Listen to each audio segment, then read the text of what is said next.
ഇന്ന് ഞാനിവിടെ ഉണ്ടാക്കാൻ പോകുന്നത് പിടിയും കോഴിക്കറിയുമാണ്. പിടി എന്ന് പറയുന്നത് പരമ്പരാഗതമായ ഒരു ക്രിസ്ത്യൻ വിഭവമാണ്.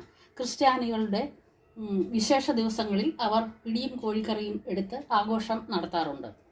പിടി രണ്ട് മൂന്ന് തരങ്ങളിൽ പിടിയുണ്ട്. മധുരപ്പിടിയുണ്ട്, വെജിറ്റബിൾ സ്റ്റഫ് ചെയ്ത പിടിയുണ്ട്. ഞാനിന്നിവിടെ ഉണ്ടാക്കാൻ പോകുന്നത് സാദാ പിടിയും കോഴിക്കറിയുമാണ്. അപ്പോൾ നമ്മൾ പിടി ഉണ്ടാക്കാനായിട്ട് പോവുകയാണ്. അതിനുവേണ്ടി 3 കപ്പ് വെള്ളമാണ് ഇപ്പം ഞാനിവിടെ എടുത്തിരിക്കുന്നത്.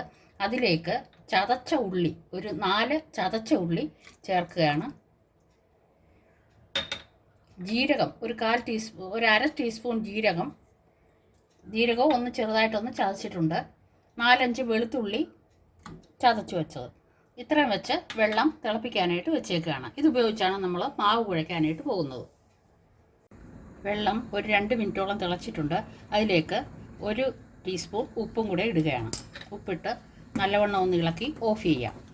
ഇനി നമുക്ക് മാവ് കുഴയ്ക്കാനായിട്ട് തുടങ്ങാം. 1 കപ്പ് മാവാണ് നമ്മൾ എടുത്തിരിക്കുന്നത് പിടി ഉണ്ടാക്കാനായിട്ട്. ഈ മാവ് നമ്മൾ അപ്പം, പത്തിരി, ഇടിയപ്പം ഉണ്ടാക്കാനായിട്ട് കിട്ടുന്ന ആ മാവാണ്. അത് പൊടിയാണ്. ആ പൊടി 1 കപ്പ് ഇടുകയാണ്. അതിലേക്ക് നമ്മൾ ഈ തിളപ്പിച്ച് വെച്ചിരിക്കുന്ന ഈ വെള്ളം ഒഴിക്കുകയാണ്. 1 കപ്പ് മാവിന് ഏകദേശം 1 കപ്പ് വെള്ളത്തോളം മതി. അതിലേക്ക് നമ്മൾ 1/2 കപ്പ് തേങ്ങാപ്പീരയും കൂടി ഇടുകയാണ്.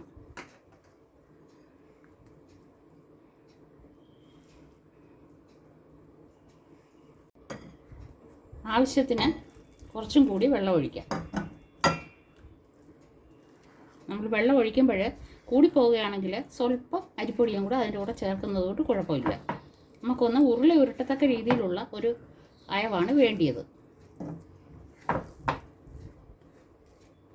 ഇത് ഇങ്ങനെ നമ്മൾ ഈ ചൂട് മാവിൽ കുഴയ്ക്കാനായിട്ട് ബുദ്ധിമുട്ടുണ്ടെങ്കിൽ നമുക്ക് ഇതുപോലൊരു മഗ് എടുത്തതിന് ശേഷം, പിടിയുള്ള ഒരു മഗ് എടുത്തതിന് ശേഷം ഇങ്ങനെ കുഴച്ചും എടുക്കാവുന്നതാണ്. അപ്പോൾ ചൂടിൽ നമുക്ക് കൈ ഉപയോഗിക്കാതെ കുഴച്ചെടുക്കാനായിട്ട് പറ്റും. ചൂട് മാവുകൾ ഏതെടുക്കുമ്പോഴും നമ്മൾ കൊഴുക്കട്ടയ്ക്ക് അങ്ങനെ എടുക്കുമ്പോഴും ഇങ്ങനെ തന്നെ ചെയ്താൽ മതി. മാവ് നല്ലപോലെ കുഴച്ചിട്ടുണ്ട്. ഇപ്പോൾ കൈയിടാൻ തക്ക പരുവമായി. ഇനി നമുക്ക് ഇത് ഉരുളകളാക്കി ഉരുട്ടിയെടുക്കാം. ഏകദേശം ഒരു ചെറിയ നെല്ലിക്കയുടെ വലുപ്പത്തിലുള്ള ഉരുളകളാക്കിയാൽ മതി. ഇത് ഞാനിവിടെ ചെയ്യുന്നത് ഉരുളകളെക്കാട്ടിലും ഒന്ന് ഉരുട്ടിയതിന് ശേഷം അതിനെ ഒന്ന് നീളത്തിൽ ഇങ്ങനെ ആക്കുകയാണ്. ഇത് മുറിച്ചെടുക്കുന്നതിനും കഴിക്കാൻ നേരം നല്ല രീതിയിൽ സ്പൂൺ ഉപയോഗിച്ചൊക്കെ മുറിക്കുന്നതിനും എല്ലാം വളരെ നല്ലതാണ്. അതിനാണ് ഇങ്ങനെ എടുക്കുന്നത്. അതുപോലെ തന്നെ നമുക്ക് ഈ മാവെല്ലാം തന്നെ ഉരുട്ടിയെടുക്കാം. ഇപ്പോൾ പിടിയെല്ലാം നമ്മൾ ഉരുട്ടി വെച്ചിരിക്കുകയാണ്. ഇനി നമുക്കിത് വേവിക്കാം. പിടി വേവിക്കുന്നതിനായി 2 കപ്പ് വെള്ളമാണ് ഇവിടെ വെച്ചിരിക്കുന്നത്. അതിലേക്ക് നമ്മൾ മുമ്പേ തയ്യാർ ചെയ്ത് വെച്ചിരിക്കുന്ന വെളുത്തുള്ളിയും ഉള്ളിയും ജീരകവും ഇട്ട് തിളപ്പിച്ച ആ വെള്ളത്തിൻ്റെ ബാക്കി വന്നത് കൂടി അതിലേക്ക് ഒഴിക്കാം. അതൊന്ന് തിളച്ച് വരുമ്പോൾ നമുക്ക് നല്ലവണ്ണം തിളച്ച് വരുമ്പോൾ നമുക്ക് ഈ ഉരുട്ടി വെച്ചിരിക്കുന്ന പിടി അതിലേക്ക് ഇടാം.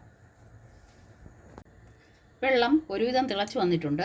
അതിലേക്ക് 1/2 കപ്പ് തേങ്ങാപ്പീര ഇടുകയാണ്. അതിനുശേഷം 1/4 ടീസ്പൂൺ ഉപ്പും ചേർക്കുകയാണ്. ഉപ്പ് നമ്മുടെ ആവശ്യമനുസരിച്ചാണ് ചേർക്കേണ്ടത്. നമ്മൾ തിളപ്പിച്ച മുമ്പേ ജീരകവും ഉള്ളിയും വെളുത്തുള്ളി ഇട്ട് തിളപ്പിച്ച വെള്ളം നമ്മൾ ബാക്കി ഒഴിച്ചപ്പോൾ അതിൽ ഉപ്പ് ചേർത്തിട്ടുണ്ട്.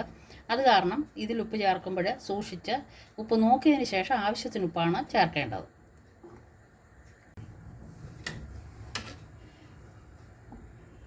ഈ വെച്ചിരിക്കുന്ന വെള്ളം നല്ലപോലെ തിളച്ചിട്ടുണ്ട്. ഇതിലേക്ക് നമ്മൾ ഉരുട്ടി വെച്ചിരിക്കുന്ന പിടി ഓരോന്നോരോന്നായിട്ട് ഇടാം.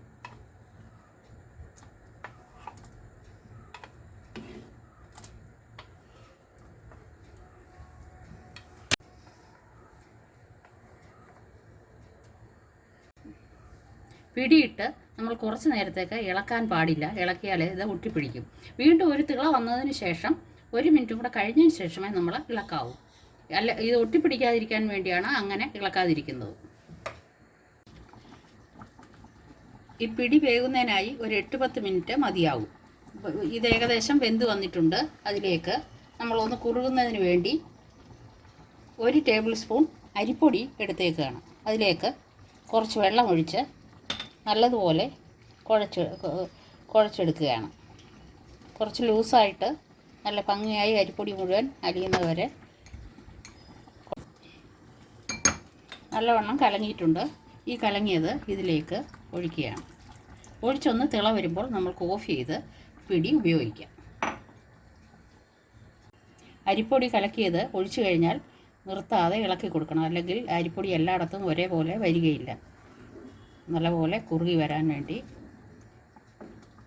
പിടി ഉടഞ്ഞു പോകാത്ത രീതിയിൽ എല്ലായിടവും യോജിപ്പിക്കുക. നമ്മുടെ സ്വാദിഷ്ടമായ പിടി റെഡിയായിട്ടുണ്ട്. അടുത്തതായി പിടിയുടെ കൂടെ കഴിക്കാനുള്ള കോഴിക്കറിയാണ് ഉണ്ടാക്കുന്നത്.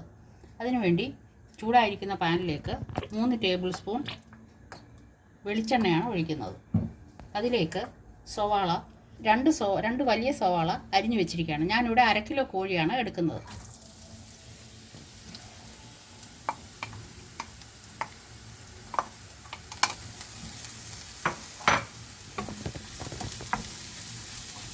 സവാള ഒന്ന് വഴണ്ടി വരുമ്പോൾ അതിലേക്ക് നമുക്ക് ഇഞ്ചിയും വെളുത്തുള്ളിയും കറിവേപ്പിലയും ചേർക്കാം.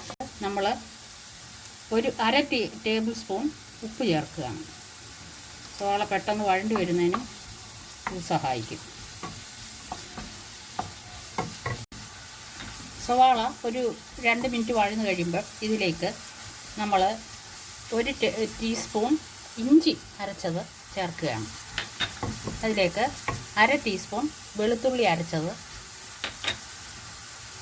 കുറച്ച് കറിവേപ്പില, ഇത്രയും ചേർത്ത് നല്ലവണ്ണം വഴറ്റാം.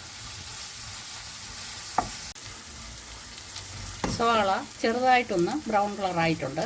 ഇതിലേക്ക് നമുക്ക് 1 ടീസ്പൂൺ മുളക് പൊടി, 2 ടീസ്പൂൺ മല്ലിപ്പൊടി, 1/2 ടീസ്പൂൺ കുരുമുളക് പൊടി, 1/2 ടീസ്പൂൺ ഗരം മസാലപ്പൊടി, 1/4 ടീസ്പൂൺ മഞ്ഞൾപ്പൊടി, ഇത്രയും കൂടി ചേർത്ത് വഴറ്റാം.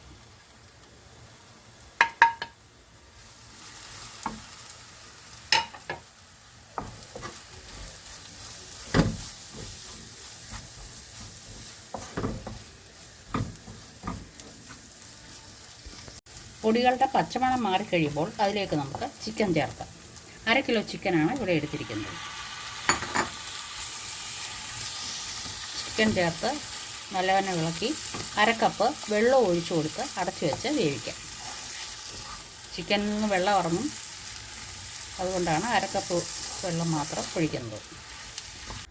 നല്ലവണ്ണം ഇളക്കിയതിന് ശേഷം 1/2 കപ്പ് ചൂടുവെള്ളം ഒഴിച്ചു കൊടുക്കാം.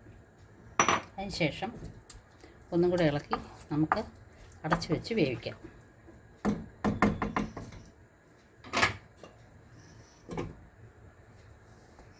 ഇപ്പോൾ നമ്മുടെ ചിക്കൻ റെഡി ആയിട്ടുണ്ട്, നല്ലപോലെ വെന്തിട്ടുണ്ട്.